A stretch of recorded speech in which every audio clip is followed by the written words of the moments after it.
Okay, welcome to today's lesson on the fall of the Roman Empire. We're going to be looking at the organization of Rome and how, when it falls apart, that leads to a lot of chaos in Europe. For a warm-up question here, the first question is, what makes a country great? Now, what I'm going to do throughout the entire year is provide you just with a brief couple of seconds to answer questions. If you want to take the time to actually answer the questions on your own, just push pause on the video itself. So, what does make a country great? We could think of a lot of different characteristics. We could say things about the way that the government provides for them potentially. We could say something about the economy, the military. You might focus on the people themselves and how they live. There are a lot of different measures, maybe something about arts and architecture. When we look at the Roman Empire, do you think that they have many of those great characteristics? Well, some, maybe not others. That's what we're going to be looking at today, though. Our target. I can identify the positive characteristics of the Roman Empire, as well as the causes for and ramifications of its downfall. In other words, Rome rose to become one of the greatest empires in the history of this world, and it did some positive things along the way. But what we need to focus on, and what we're kind of looking for as we progress in history, is how when Rome fell apart, it left the people in a pretty bad situation, and what that's going to really mean for them. And we have to have the random target as well today, too. Everybody loves that. Oops, there we go. You need to be able to actually see the arrow fly off the bow. And into outer space we go. And yes, that is a lovely moon there. Don't pick on it. Down we go, and a direct hit. Perfect. Okay, some facts about the Roman Empire. It was huge at its height. One of the biggest empires in the history of the world. And it lasted about 500 years, and it does depend on the historian. That's one thing about history. It is kind of an art in the sense that it is all about interpretations. How does one person interpret it versus another person? So in history, you will find conflicting stories sometimes, and that's an important thing to understand, that history is not a video camera that's sitting there on the world forever and ever and ever, and it's just fact-based. It is a lot of interpreting, and Rome is just one simple example of that. Now, Rome itself was very civilized in many ways.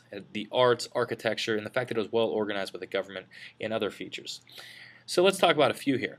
First off, when we look at the size, when we look at Europe, and this isn't the most up-to-date European map, but close enough, you can see how many different governments are in this area, and how really it's broken down to many smaller countries.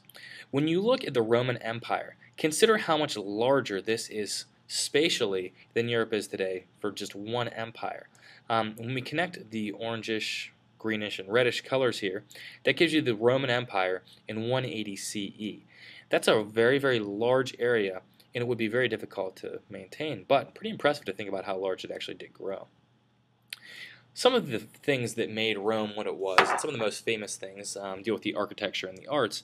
This architecture here is the Colosseum.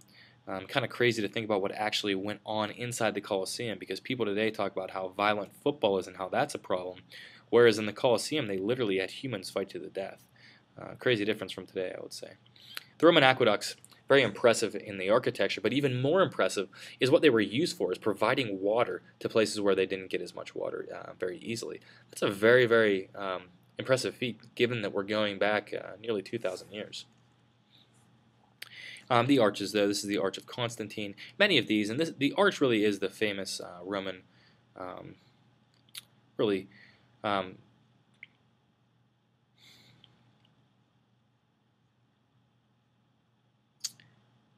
arch is the most famous contribution of Roman history to architecture. Let's put it into the form of a person. Very strong, right? The Roman Empire. Military strength is tremendous as well, something I didn't go over yet. Tremendous. Yet very old. It's been around for quite a while. You think 500 years with the life expectancy of people going back in time, and you're looking at 40 generations worth of people. Pretty amazing. Very civilized, though. Very civilized as well. So there we go. There's Rome in a picture. The organization of Rome. What made it so organized? Well, first off, there was a census that they held every 5 years because they needed to know who lived in all of their lands. Now, it was important for people to actually show up and be a part of this census, because if they did not, and they did not register, they would not be considered to be free. It was important to Rome, however, because not only did they want to know who was in their country for normal purposes, but also for the military. Now, on top of that, most of the people lived in cities because there were so many great things in the cities. A lot of um, social opportunities, let's say. And when we think about it, Rome really provided for a lot of social needs, which is something that we don't really see a lot in the ancient cultures and ancient civilizations. Think about how large this land is, though, and how difficult it would really be to maintain it. It is very impressive to think that they did it for so long. But, think about also things like the coins and the economy that they had at a time. Now, their government itself, it changes quite a bit, and that's one thing about Rome. When you say the Roman Empire, I think we like to believe that it's like always one thing, and it really isn't. It changes quite a bit based upon the government styles, based upon other situations and other variables. Now, it starts off as a republic. Republic meaning that it was ruled by elected officials. This gave the people a say in the government, and that was a good thing, kind of like what we have today. So you had your adult males who got to vote, and they had senators and tribunes and consuls as well. It ends with a dictatorship, however.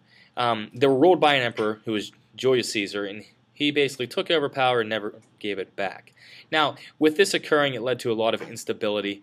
There were a lot of cases of the emperors not being so high quality and some other issues like that. Religiously, Rome started off polytheistic, meaning that they believed in many gods.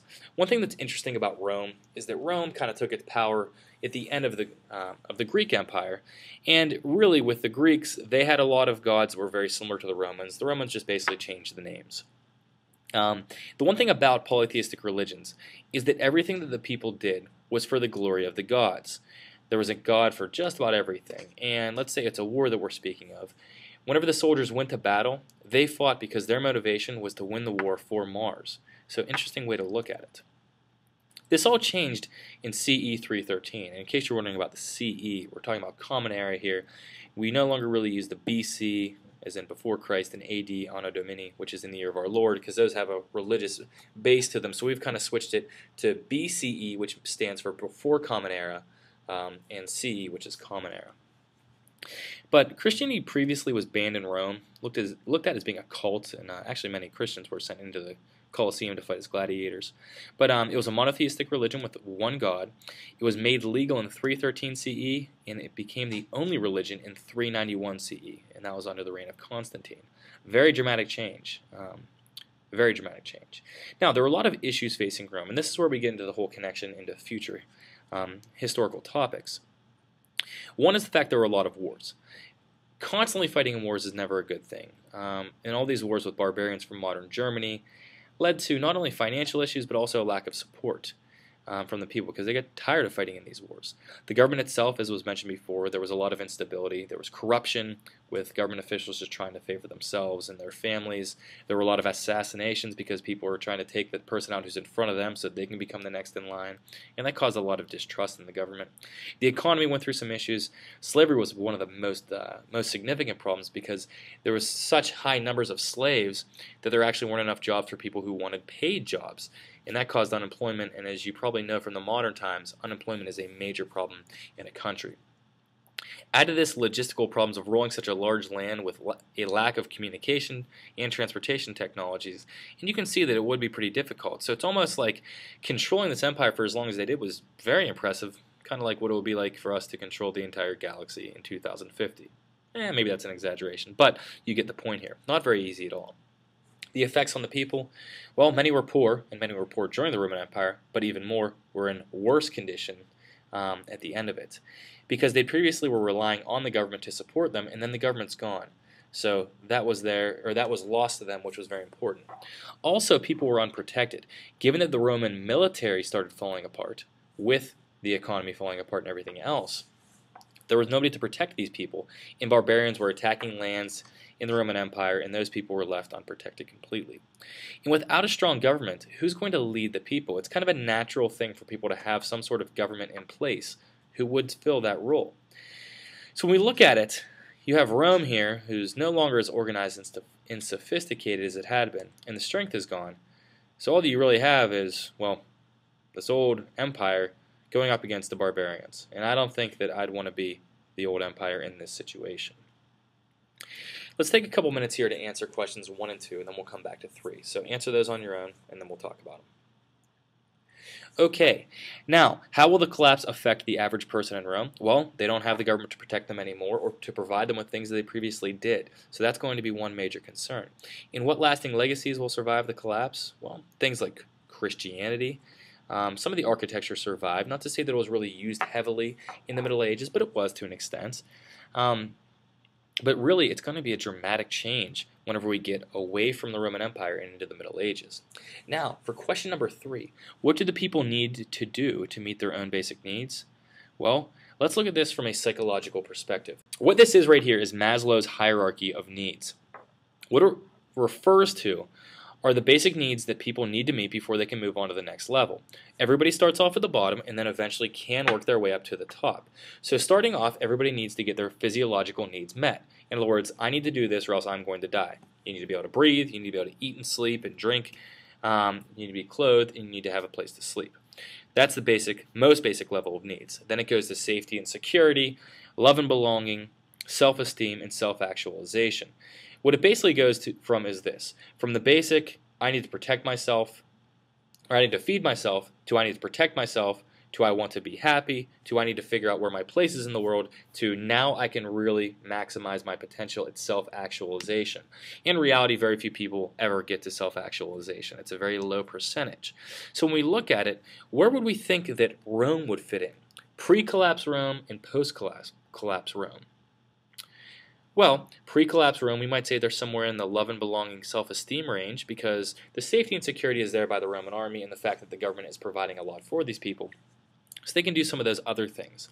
Post-collapse Rome, people are going to be falling down into this safety and security or maybe even physiological needs levels because they don't have those anymore because the government was providing them.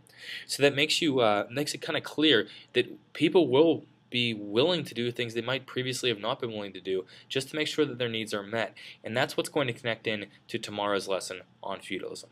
So that's today's lesson on Rome. Make sure that you take the Blended Schools quiz and make sure that you understand those key ideas.